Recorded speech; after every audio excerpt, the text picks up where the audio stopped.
Bismillahirrahmanirrahim. Assalamualaikum warahmatullahi wabarakatuh. Alhamdulillah kita bisa berjumpa kembali pada pembelajaran kedua di semester 2 ini. Sebelumnya kita sudah membahas tentang Quran Surat Al-Maidah ayat 2, di mana di sana pesan pokoknya kita harus saling tolong-menolong dalam berbuat kebaikan. Dan kita lanjutkan ke pembahasan selanjutnya, yaitu dalam Quran Surat Al-Maidah ayat 3. Sebelum kita mulai, mari senantiasa meluruskan hati kita, meluruskan niat kita hanya karena Allah, dan kita awali pembelajarannya dengan Bismillahirrahmanirrahim. Semoga Allah memudahkan kalian dalam belajar dan menjadikan ilmunya bermanfaat dan berkah. Peta konsep pada materi kali ini sama dengan materi sebelumnya, yaitu membaca, mengartikan, menulis, menghafal, dan memahami pesan. Adapun rinciannya, pertama, kita akan mengulas lagi tentang Al-Maidah dan membaca Quran Surat Al-Maidah ayat 3, memahami arti dan sebab ayat turun, dan pesan pokok, menulis dan menghafal. Oke, mari kita langsung amati gambar di sini. Di sini ada gambar tentang 10 ciri pribadi Muslim yang sejati. Karena dalam Quran Surat Al-Maidah ayat 3 ini menceritakan tentang kesempurnaan agama Islam. Oleh karena itu, kita sebagai Muslim harus menjadi Muslim yang sejati. Di antara cirinya adalah ada 10 ya. Mulai dari akidah yang bersih, ibadah yang benar, sampai bermanfaat bagi orang lain. Dan di sini ada gambar makanan, karena dalam Quran Surat Al-Maidah ayat 3 ini dijelaskan tentang makanan-makanan yang tidak boleh kita makan, yang diharamkan oleh Allah.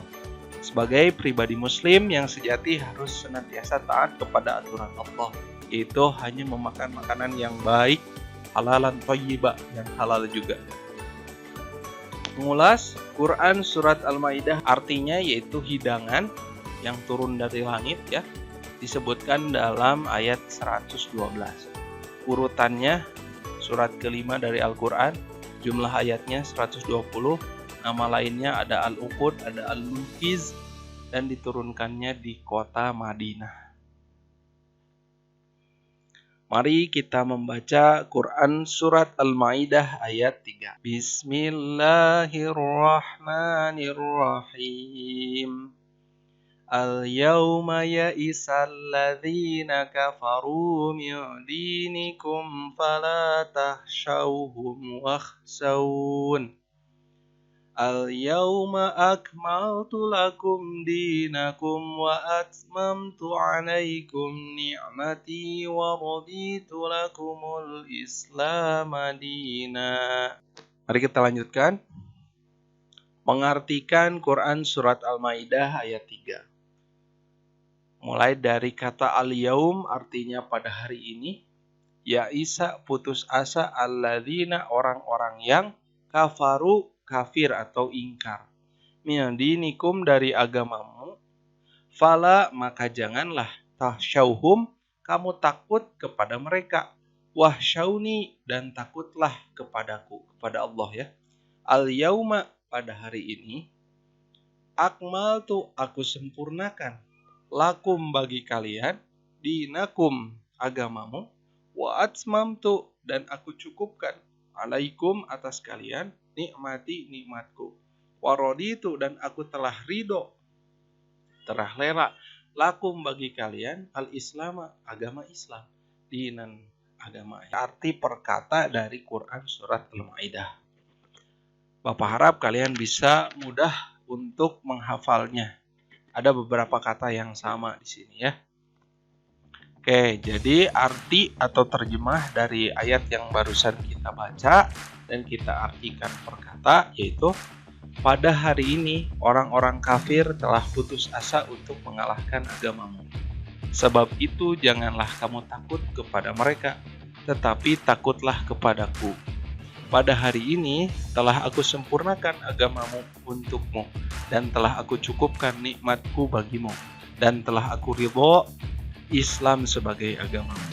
Quran Surat Al-Maidah ayat 3. Adapun asbabun nuzul Quran Surat Al-Maidah ayat 3, Jadi sebelum ayat yang tadi kita baca ada ayat sebelumnya ya. Jadi itu cuma sepotong di belakang. Di awal Quran surat Al-Maidah ayat 3 yang pertama diturunkan ketika Rasulullah melihat seorang sahabat bernama Hibban bin Abjar sedang memasak daging bangkai.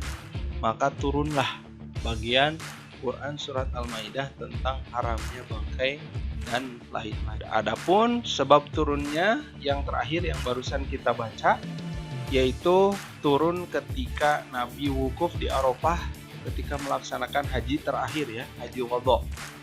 Di sela-sela khutbah, malaikat Jibril datang dan menyampaikan bagian terakhir dari Quran surat Al-Maidah ayat 3. Jadi surat Al-Maidah ayat 3 ini merupakan surat terakhir, ayat terakhir yang turun sebelum Nabi wafat ya. Selanjutnya, pesan pokok dalam Quran surat Al-Maidah ayat 3 ini adalah secara umum tentang jenis makanan yang diharamkan oleh Allah Subhanahu wa taala. Allah mengharamkan beberapa jenis benda dimakan, diantaranya bangkai, darah, daging babi dan yang lainnya ya. Tapi diperbolehkan jika dalam keadaan terdesak. Dan Allah telah mengatur semua ajaran Islam dari berbagai kehidupan. Jadi Islam itu agama yang paling sempurna. Oleh karena itu kita harus takut hanya kepada Allah Subhanahu wa taala. Segala perintah Allah harus kita laksanakan dan segala larangan Allah harus kita hindari. Ajaran agama Islam yang disampaikan Nabi Muhammad harus kita yakini dan amalkan. Karena Allah Subhanahu wa taala telah menyempurnakan sekaligus ridho terhadap agama Islam. Dan oleh sebab itu, di antara pesan pokoknya yaitu kita harus mensyukuri nikmat Allah yang telah diberikan kepada kita yang luar biasa banyak. Sekarang bagaimana cara menulis Quran surat Al-Maidah ayat 3? Nah, ini garis di buku kalian, jadi perhatikan huruf atau tulisan Arab yang ada di atas garis dan di bawah garis ya. Dan kalian tulis di buku kalian masing-masing dari pertama dari al-yaumanya saja ya, tidak dari atasnya sampai dina. Oke. Terakhir, dan ini juga di antara cara baca kalian untuk membaca dengan perlahan ya, dipotong-potong, tidak langsung seperti tadi. Dan ini juga memudahkan kalian dalam menghafal. Jadi misalnya kalian hafalkan dulu al-yauma ya'isal ladzina kafaru. Al-yauma ya'isal ladzina kafaru. Kemudian setelah hafal ini mi'udinikum baru kembali lagi al-yauma ya'isal ladzina kafaru mi'udinikum, dan kalian lanjutkan sampai ke bawah. Oke, berikut penjelasan dari membaca, kemudian memahami arti, asbabun nuzul dan pokok, menulis dan menghafal dari Quran surat Al-Maidah ayat 3. Berikut rangkumannya. Yang pertama tadi mengingatkan surat Al-Maidah artinya hidangan, surat kelima golongan madaniyah dan ayatnya ada 120. Surat Al-Maidah ayat 3 menjelaskan Allah mengharamkan beberapa jenis benda. Dan Allah telah mengatur semua ajaran Islam dari berbagai segi kehidupan. Agama Islam itu agama yang menyeluruh ya dan sempurna. Kita harus takut hanya kepada Allah dan harus menjalankan segala perintah Allah dan menjauhi segala larangannya. Dan kita harus mensyukuri nikmat yang telah Allah berikan kepada kita. Nikmat terbesar adalah kita beragama Islam. Oke, cukup sekian dari Bapak. Mohon maaf atas segala kekurangan dan kesalahan. Semoga bermanfaat. Wabillahi taufiq wal hidayah. Wassalamualaikum warahmatullahi wabarakatuh.